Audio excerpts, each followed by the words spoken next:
When blindly wandering through the internet like I always do, you never quite know what's going to take you completely off guard. For as long as I can remember, ever since I was young enough for my parents to put a parental block on our internet, only for me to ultimately hack through it, of course, there have always been unpleasant surprises that often take advantage of my curiosity. The following artist we're about to discuss did just that. I want to share with you today one of the most mysterious artists I've ever come across, Yuko Tatsushima. Little to no information at all can be found on her. No social media accounts, no interviews. Everything about her just seems to be shrouded in obscurity. Only a weird website with a short biography I managed to dig up on her so far. Her paintings, however, can be found in abundance on many online forums and blogging websites. Her work is one of the darkest art rabbit holes of which I must warn many viewers not to delve into late at night. In fact, this video is a collection of 5 of her paintings that I've really found has stuck in my head the most. In a sense, I'm about to bring the rabbit hole directly to you today. So I must give another quick warning to more sensitive viewers that some of this work may be too uncomfortable and disturbing, so please discontinue to watch or do so with care. With that said, welcome to another video. Today, we will be observing the harrowing dreams of Yuko Tatsushima. So if I was to say the name Yuko Tatsushima, it may not mean a lot to most of you. However, if I was to show you this one painting of hers, I have a feeling a few of you may instantly recognize it. This is the infamous painting of hers named I Can't Be a Wife Anymore, or as it's more commonly known throughout the internet, Tomino's Hell. Many years ago, this painting was made the face of a creepypasta shared across the many platforms of the internet. The urban legend told that if you were to read the Japanese poem Tomino's Hell, written by Seiji Yaso, a series of terrible misfortune would be brought upon you. The poem was from this book, The Heart is Like a Rolling Stone, and it is said to be cursed, causing sickness and even death to either the reader or the reader's loved ones. I always get sucked into creepypastas like this. It was only a matter of time before I stumbled across it myself. And sure enough, as shown on the creepypasta website page on this myth, the image used is the face of the menacing figure that has introduced me to the artist. When I first saw this painting, I was completely stunned, as in I literally could not move when I first laid eyes on it. Everything about this artwork is deeply terrifying.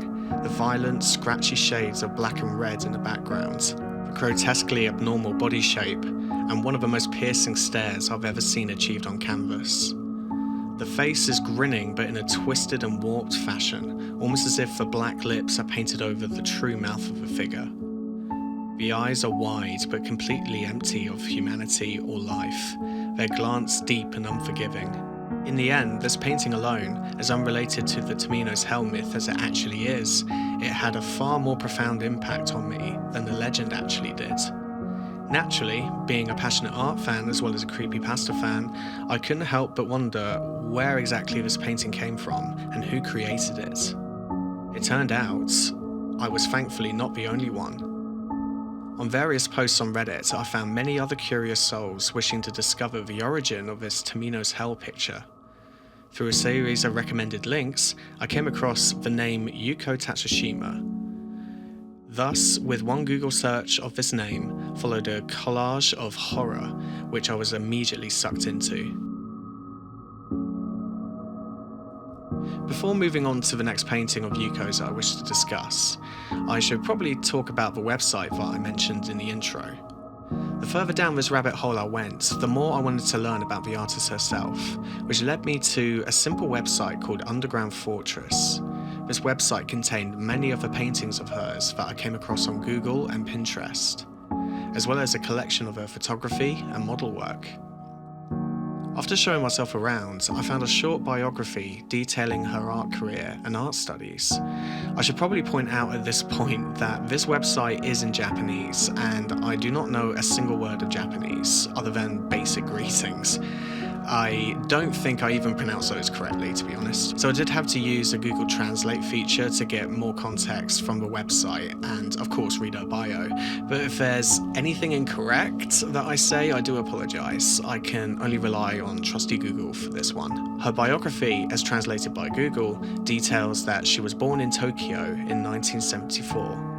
In 1998, she graduated from the Department of Western Painting, Faculty of Arts and Women's Art University.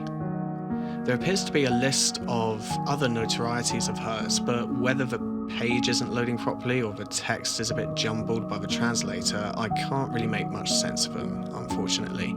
I will of course leave a link to this website in the description below for you to have a look around for yourself.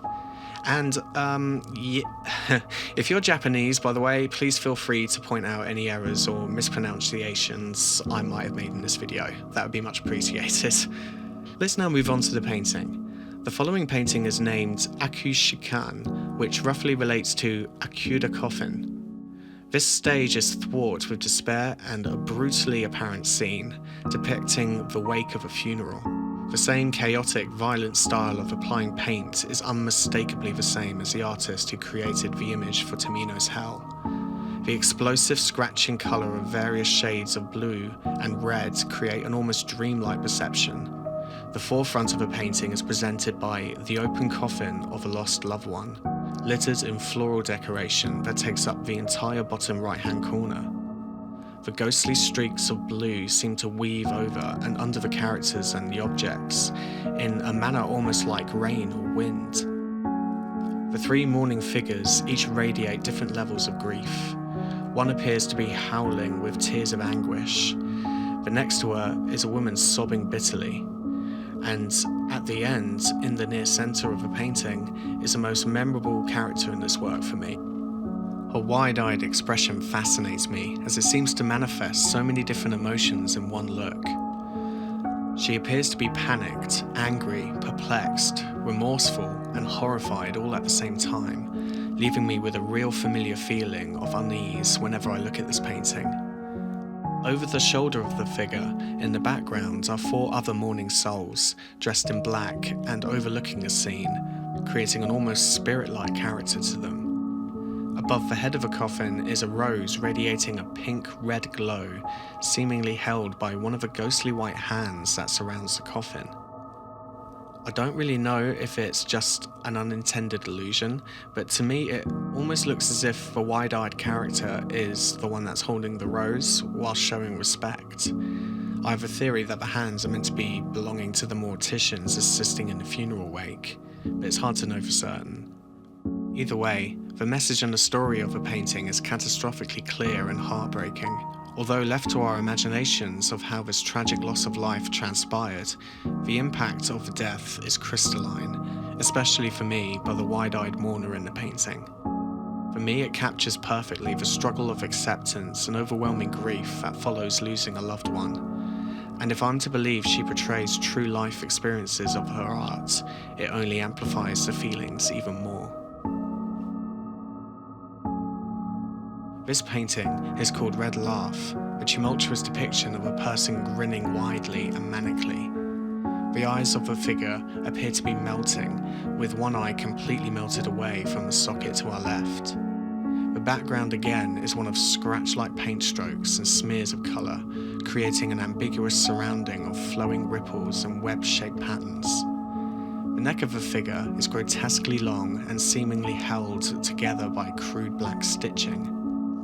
Now I want to try a quick experiment with you. This is something I've always enjoyed doing with paintings. I want you to pause this video on this image and then take a few steps back away from the screen and then stare at the painting for a few seconds. This will vary from person to person, but to me, the figure takes on a completely new personality. The smile seems to get wider and the hair appears to weave perfectly through the background behind. I love how a piece of art can manipulate the mind like this. Though, admittedly, when I first looked at the painting this way, it engulfed me with far more tangible fear when observing this painting.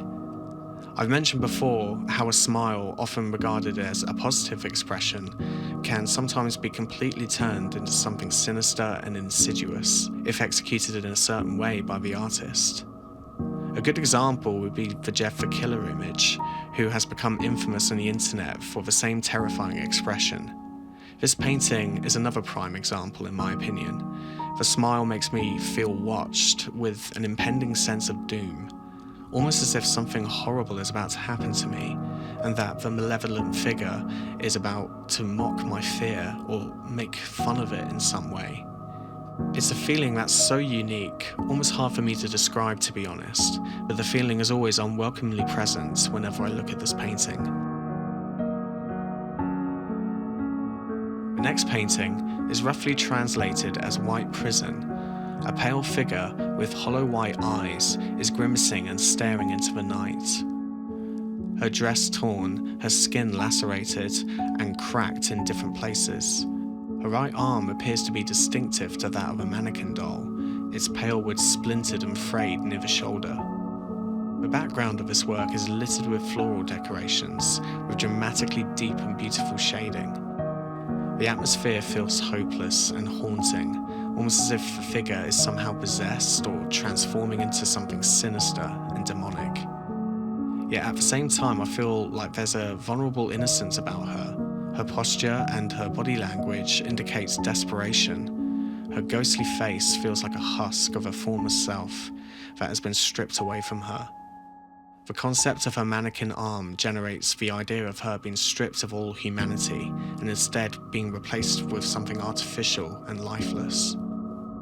It's a very intriguing piece of work for me, and the uncomfortable feelings that manifest when observing this painting are very poignant. But it would be interesting to hear your thoughts, or maybe some fellow artists who would like to assist me on finding a meaning of this painting, so please let me know what you think in the comments below.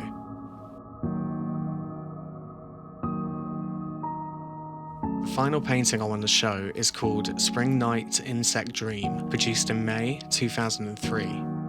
This painting of hers is by far the one that stirs the most uncomfortable sensations in me out of the rest of her work. Everything about this painting is surreal and unsettling, apart from the vibrant flower decorations making themselves present again in the background. The figure who stands in front is completely opposite, with sharp, deep, dark shades spread around her face and the red dress blowing in the breeze. The eyes of the character are truly terrifying, not too dissimilar in style from the first painting we saw.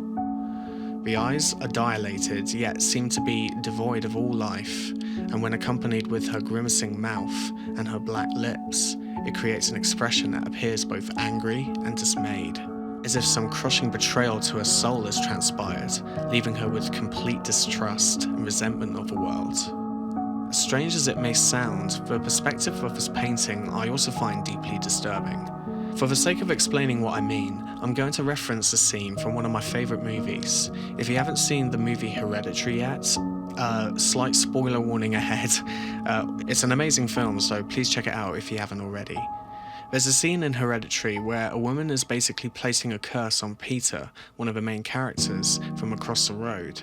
Now, even though this is a relatively simple scene and by no means the scariest scene in the movie, it's still a moment in the film I found deeply unsettling, based on the sheer fact that the woman is being maniacal from a distance, cursing Peter from afar, which only amplifies the feeling of vulnerability and dread, the idea that you have nowhere to hide. This is the exact same reaction I get from observing this painting. I feel like I'm being stared at from a distance, with nowhere to look, like her eyes are fixed on me and staring right through me. I feel almost as if I'm being made to suffer when looking at this painting, as if looking directly at her comes at a terrible price. It's really fascinating how a painting can achieve something like this, something so unique that stirs in me so strongly. My eyes are also drawn to her hands, which I thought were holding a flower at first glance, but upon closer inspection, it appears to be a pale, praying mantis in a rigid, torpid state. Most likely the mantis is dead, yet it appears to be clutching onto her dress with its forearms. I'll be honest though, I really am not so sure what this might signify, other than it being an insect as per the title of this painting.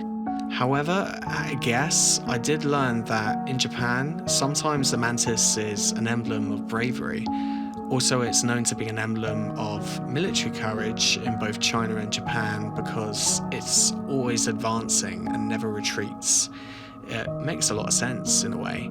I can vouch for this myself as I own about 3 praying mantises at home, and yeah, let me tell you, they're very confident little guys. I suppose, at the risk of sounding a little ignorant here, if this has any of the before mentioned symbolisms of mantises portrayed in this painting, then the mantis could indicate a beacon of hope and a beacon of bravery. She could be clutching a mantis close to her chest as a desperate and vulnerable act of not letting go, despite the costs that might ensue. But like I said, this is just me basing this off of a few online sources, so I could be completely wrong. Again, if you have any ideas yourself, please let me know below. I'm sad to say I did at first want to make this video a lot longer and share a little bit more of Yuko's art, but as you may find when you see for yourself, a lot of her work is quite graphic, and for the sake of keeping this video up on YouTube, I unfortunately can't share too much of her work, but I strongly encourage you to check out her art via the links in the description and have your own little journey. The website is a little clunky, but you get used to it. There's a near endless list of her paintings, sculptures, sketches and photography, etc. And if you were also haunted by the Tomino's Hell image like I was, I assure you, you won't regret checking out more of her work, if you're brave enough, that is. Yuko Tatsushima might remain a fairly mysterious artist, but her work is practically worldwide famous on the internet, simply because, in my opinion, her technique in creating characters with faces so terrifying and so disturbing is practically unmatched and so unique. It's as if the distorted faces we see in our nightmares are perfectly represented in her work, forever leaving me with that sick curiosity of wanting to know how it feels to face my nightmares and stare right back at them. Thank you for watching this video. I really hope that you found it interesting and have an interest in Yuko's work. And again, I wanted to thank you all for your interest in my channel. The support is overwhelming right now, and it's really encouraging to know that other people out there have a thirst for knowledge in art, and I'm by no means a trained professional or full-time art critic or anything like that. I'm just a simple artist myself who likes the craft and loves to talk about it. So the fact that you guys like to hear me talk about it as well really means a lot. So thank you again, and I'll see you in the next one. Take care.